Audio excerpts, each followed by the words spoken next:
Olá, veja os destaques de hoje do portal da Assembleia. Aplicativo da Justiça Federal já recebeu mais de 1.300 denúncias de propaganda irregular. A alta da inflação obriga maranhense a mudar os hábitos de consumo. Tribunal de Justiça digitaliza arquivo com documentos do século XVIII. E os monumentos que prestam homenagens a personalidades importantes para o Maranhão. É agora no portal da Assembleia.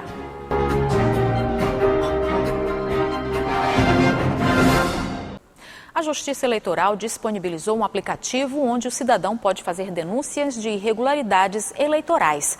Até agora, mais de 1.300 denúncias de propaganda eleitoral foram informadas pelo aplicativo Pardal. A região Nordeste está em segundo lugar com maior número de denúncias registradas.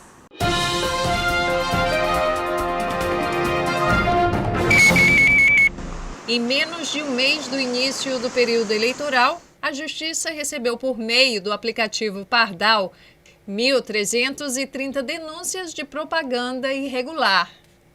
Os eleitores do Sudeste foram os que mais denunciaram, 438 registros. O Nordeste é a segunda região de maior número de denúncias, com 367 comunicações de irregularidades, seguidos da região Sul, Centro-Oeste e Norte. No Maranhão, o aplicativo Pardal recebeu 33 registros de propaganda eleitoral irregular. Imperatriz foi o município com o maior número de registros, seguido de São José de Ribamar, Balsas e Buriticupu. Tuntum, Alto Alegre do Pindaré, Brejo de Areia, Caxias e Senador La Roque registraram cada um deles uma denúncia. O aplicativo Pardal foi criado pela Justiça Eleitoral em 2014. Por meio dele, os eleitores podem fazer as denúncias de forma anônima. A competência para apurar as irregularidades é do Ministério Público Eleitoral. É importante observar que o processo eleitoral é um processo de cidadania, é um processo de uma festa cívica, onde nós elegemos os representantes que cuidarão dos destinos a nível do executivo, da gestão governamental e também da legislação e da fiscalização dos atos do executivo. Então, nesse sentido, se nós estamos tratando do destino do país, do Estado, nós também temos que ter o cuidado de buscar políticos que obedeçam às regras do jogo. Além das irregularidades eleitorais, também é possível denunciar outras práticas proibidas pela legislação eleitoral.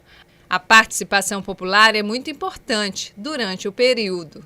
O aplicativo Pardal, em específico, ele permite que o eleitor faça denúncia sem necessariamente se identificar. Pode ser uma denúncia até com caráter de resguardar a sua identidade, no anonimato. O importante é que realmente a gente imprime por ter essa cultura de denunciar, a fim de que as eleições ocorram da forma como se espera, com lisura, de maneira correta, alcançando o que se busca de uma eleição. Candidatos que insistirem em cometer irregularidades serão punidos pela Justiça Eleitoral. Eles estão sujeitos desde a aplicação de multa, com a obrigação de retirada da propaganda irregular, e a depender do vulto econômico dessa irregularidade, podem inclusive sofrer processo de cassação do registro da candidatura e até mesmo do diploma ou do mandato, caso eleitos.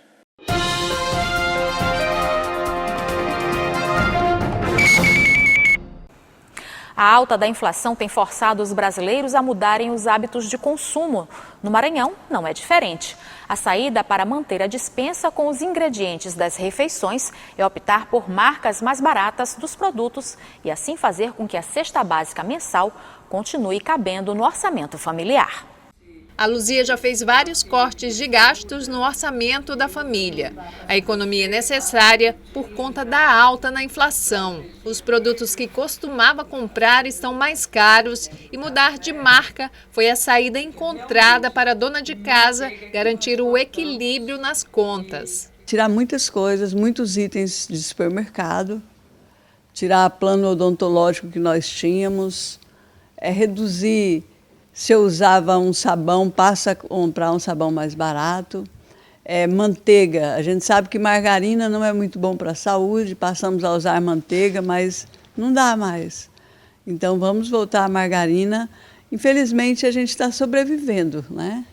Está sobrevivendo à inflação. Não tem como ficar escolhendo itens que fazem bem à saúde, porque, infelizmente, o preço está alto. Ela tem um filho que precisa de alimento especial e faz trabalhos extras para dar conta dos custos. A realidade da Luzia é a realidade de milhares de brasileiros que nos últimos meses têm sentido no bolso o peso da crise econômica. O orçamento é apertado, a inflação lá em cima, tanto o combustível quanto a cesta básica, tudo aumentou. É complicado. Mas... A gente vai só pichinchando e aqui e acolá, às vezes falta uma coisinha, falta outra, a gente vai levando o básico mesmo. Uma pesquisa realizada pela Confederação Nacional da Indústria afirma que 2 em cada 3 brasileiros precisaram cortar gastos nos últimos 6 meses. Além disso, 42% dos entrevistados afirmaram que estão com a situação financeira pessoal bem pior e não estão conseguindo cumprir suas obrigações. Um conjunto de causas explica o atual ciclo de inadimplência. O Produto Interno Bruto brasileiro, somente neste ano de 2022, deverá recuperar o patamar no qual estava em 2014, o que significa que a renda per capita do brasileiro reduziu-se em cerca de 10% nesse período de 8 anos. Diante desse cenário, resta a esperança e também a criatividade na hora de economizar. O aumento aí de tudo aí ficou um pouco complicado, né? O rendimento que a gente tem que apertar muito para poder suprir as necessidades de pagar as contas em dias, né? E veja no próximo bloco, o Tribunal de Justiça digitaliza arquivo com documentos do século XVIII. E os monumentos que prestam homenagens a personalidades importantes para o Maranhão. É o que você acompanha logo após o intervalo.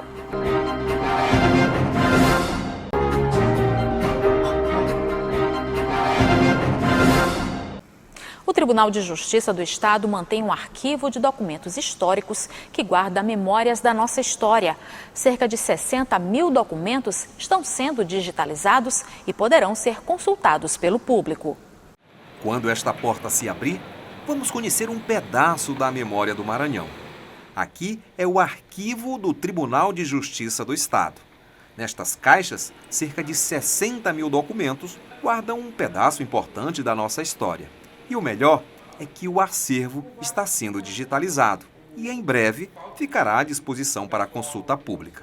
O coordenador do arquivo me explica que infelizmente nem tudo poderá ser digitalizado em razão do estado físico de alguns documentos. O acervo, quando ele é recolhido, você encontra ele às vezes de uma maneira bastante complicada, cujos documentos, ou livros, ou processos, precisam passar por um trabalho de restauro, né? No geral, os livros do acervo estão em condições bastante boas para digitalização. Quando acontece de você encontrar um livro que não esteja em condições de manuseio, você precisa fazer um trabalho de restauro, que envolve alguns insumos, inclusive alguns insumos que são bastante caros, para que você consiga colocar o documento em condições de digitalização. A documentação de natureza histórica, que estava dispersa por todo o estado, passou a ser centralizada em São Luís a partir de 2009. Um levantamento preliminar de toda a documentação no acervo histórico identificou materiais em 36 fundos ou comarcas, incluindo nos estados do Pará, Piauí e Ceará. No acervo, documentos importantes, como este livro com registro de escravos. Proprietários de escravizados, quando eles faziam empréstimos, eles davam como garantia o plantel de escravos.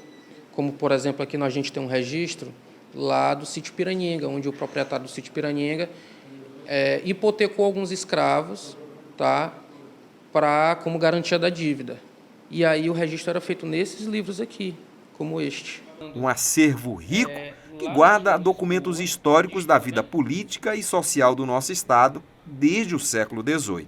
E entre os vários documentos raros aqui do arquivo, esse aqui, inclusive, que já foi digitalizado, conta a história de Catarina Rosa Ferreira de Jesus. Esse aqui é o inventário. Uma figura muito conhecida aqui em São Luís, conhecida como Catarina Mina. Inclusive, tem logradouros com o nome dela. E aqui também tem o testamento dela. E quem vai contar a história dela para a gente aqui, desses documentos, é o coordenador aqui do acervo. Conta um pouquinho da história da Catarina para a gente. Catarina Mina é uma mulher bastante importante para a história da cidade É uma ex-escravizada de nação mina que conseguiu a alforria, se tornou uma grande comerciante da Praça de São Luís. Depois se tornou senhora de escravos. O inventário dela, quando ela falece, em 1886, ela deixou 24 escravizados, que no testamento ela alforriou todos esses escravos e deixou em legado esmolas para cada um, ou seja, patrimônio, uma parte do seu patrimônio para cada um deles. Vencedor da primeira edição do Prêmio CNJ Memória do Poder Judiciário na categoria Patrimônio Cultural Arquivístico, o programa do Tribunal de Justiça desenvolve um trabalho colaborativo com a equipe interdisciplinar. E em breve, por meio de um projeto pioneiro entre o Tribunal de Justiça e a Universidade Estadual do Maranhão, o Estado terá o primeiro arquivo escola, onde o acervo será disponibilizado para fontes de consultas e pesquisas.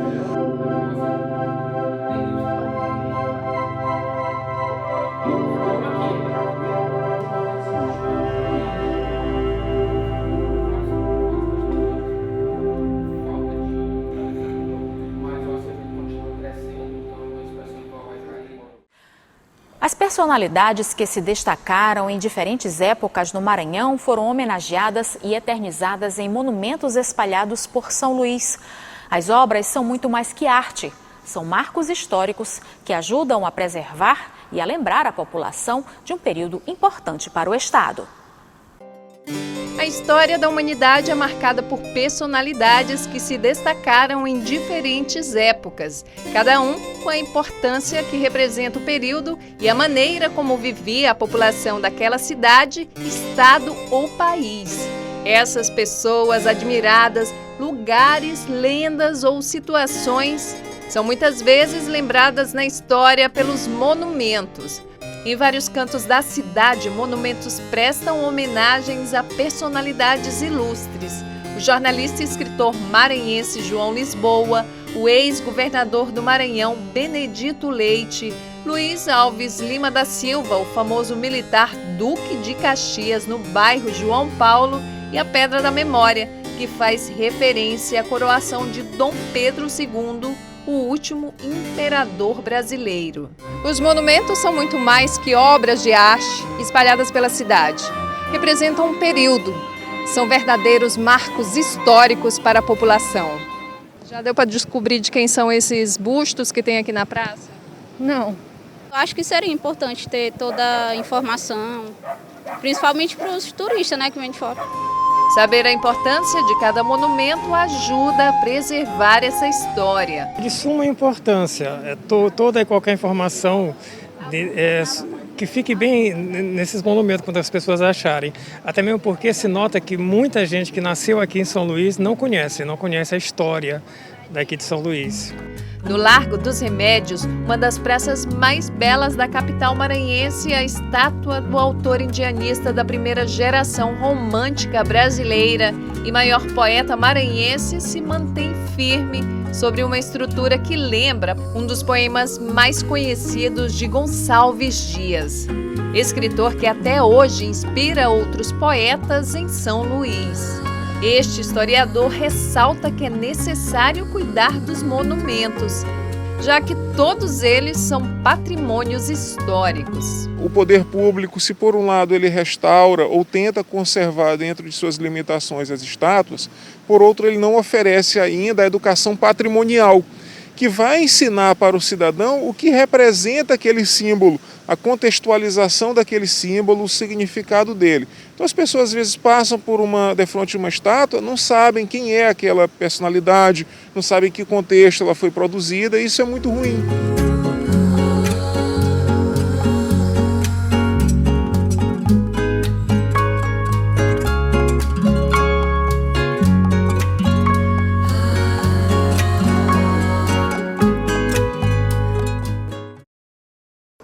E o portal fica por aqui. Para rever as reportagens de hoje, acesse o site al.ma.leg.br/tv.